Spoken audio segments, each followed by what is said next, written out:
Welcome to Collum's Lumber Products. Today we'll take you on a trip through our sawmill using a GoPro and show you the process of turning a tree into lumber. When a loaded truck comes on site, it is weighed in at the scale house.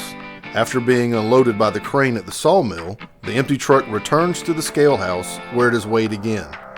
The empty weight is then subtracted from the loaded weight, and the difference is the weight of the logs. This weight is the amount the logger gets credit for. On average, a load of logs weighs around 26 tons.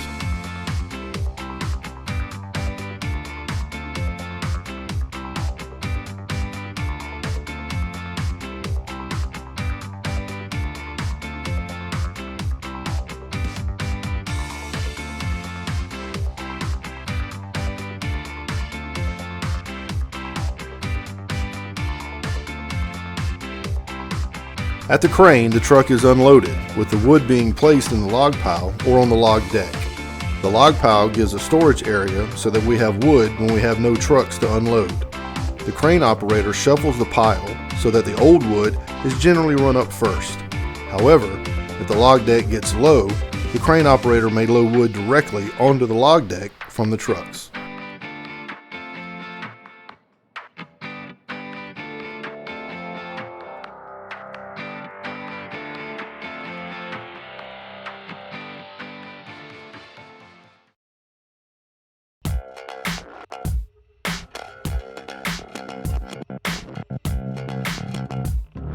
The wood on the deck will now have the bark removed by the debarker.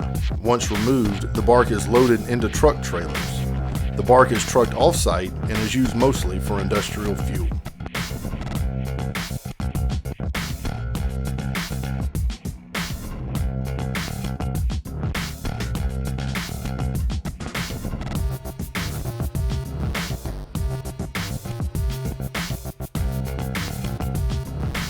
The stem is now fed into the merchandiser. Here, the stem is scanned with laser heads, forming a 3D image. This image is now used to get the optimal value out of the stem. The decision is automatically passed off to the saws, and the stem is cut into logs. Or, if it meets the qualifications, it will be cut into a utility pole.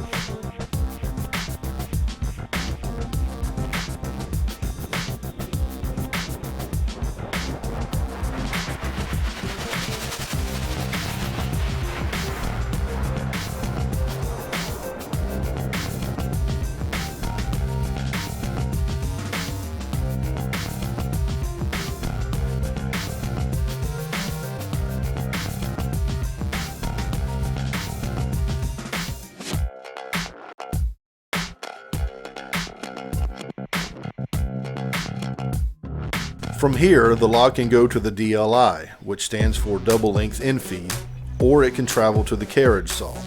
We will follow the log to the carriage saw first.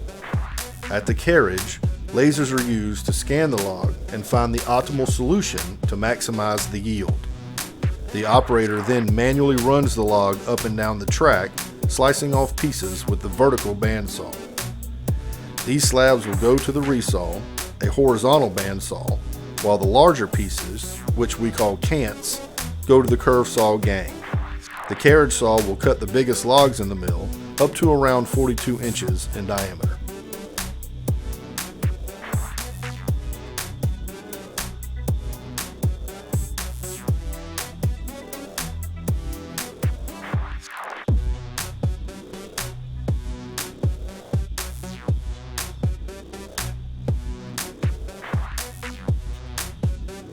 The horizontal resaw will now take off a 1-inch or 2-inch board from each slab.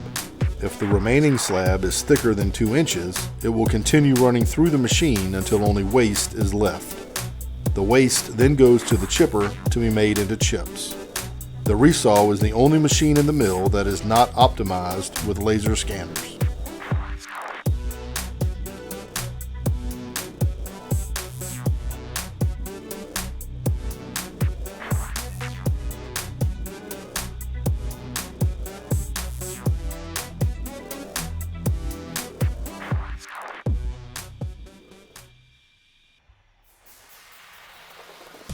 Now we will follow the log through the DLI to the reducer twin.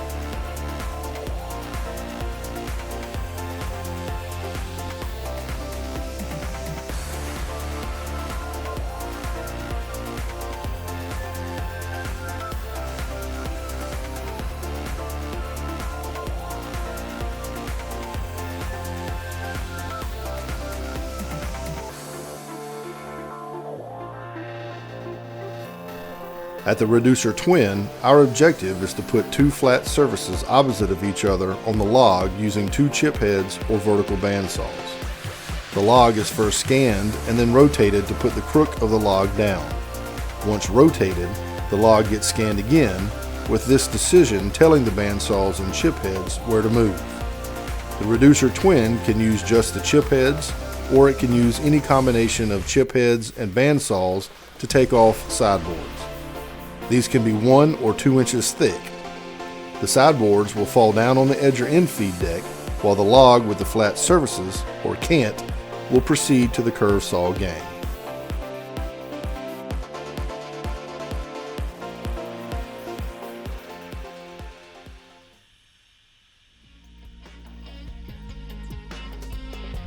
At the curve saw gang, the cant is scanned again and then cut into boards. Curve saw gang technology utilizes the scan to allow the saw box to follow the natural curve of the cant, greatly increasing our yield. The curve saw gang is made up of a bottom and top arbor, with each arbor having 24 saws equally spaced apart in 2-inch intervals.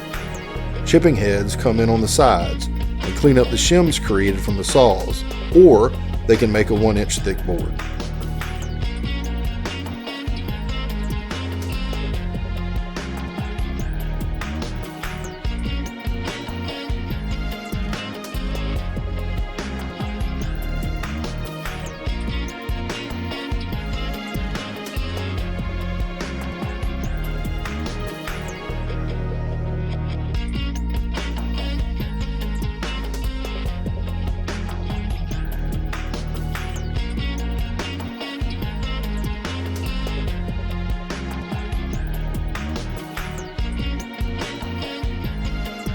The square boards will now head to the trimmer, while the boards that are rounded will head to the edger.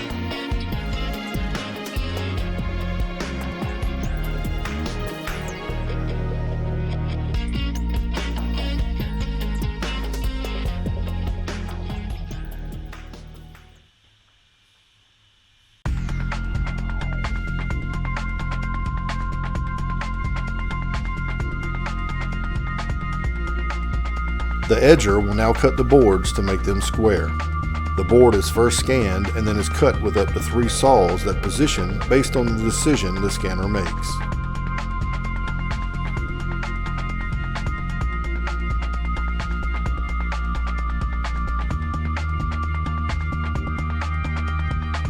The waste pieces will go to the chipper, while the square board will continue to the trimmer.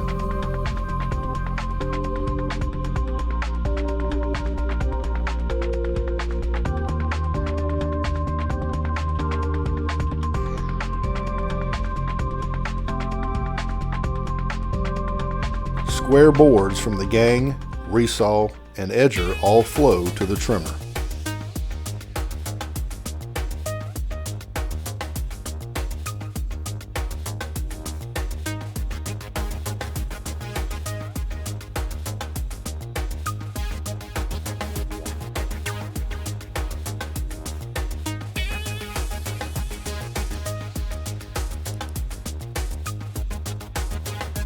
Once at the trimmer, the boards are scanned and then cut to length.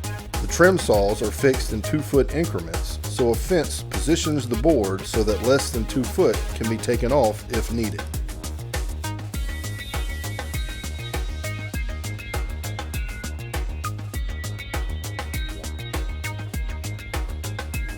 Any board that makes it to the trimmer that is not square enough to make a good board will return to the edger.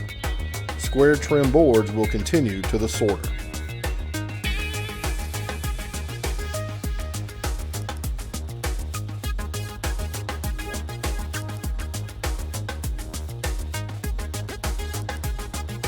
Boards are automatically sorted by their length, thickness, and width. Boards of the same size and length will collect in a bin until enough for a pack is collected.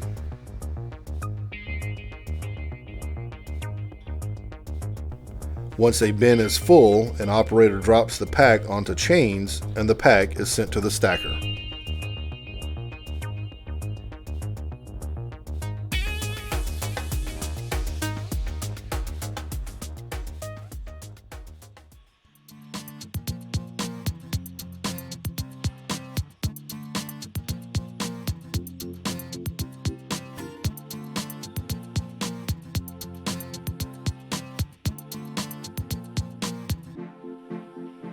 The stacker now lays sticks in between layers of boards to form a pack. The sticks are put in the pack so that when the pack is dried in the kiln, it will allow airflow through the pack to dry the boards evenly.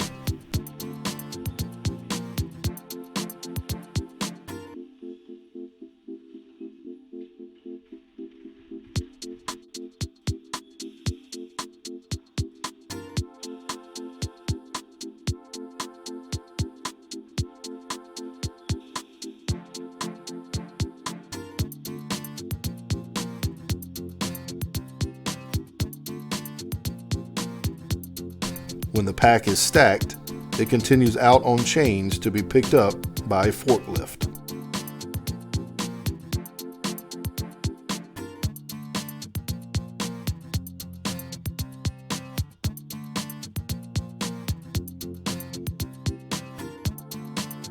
The forklift places the pack in the green yard where it will sit, usually a week or less, until it is ready to be dried in the kiln. The process of making a board at the sawmill is complete. After the board is dried and planed, it will be shipped out to a store where it can be purchased.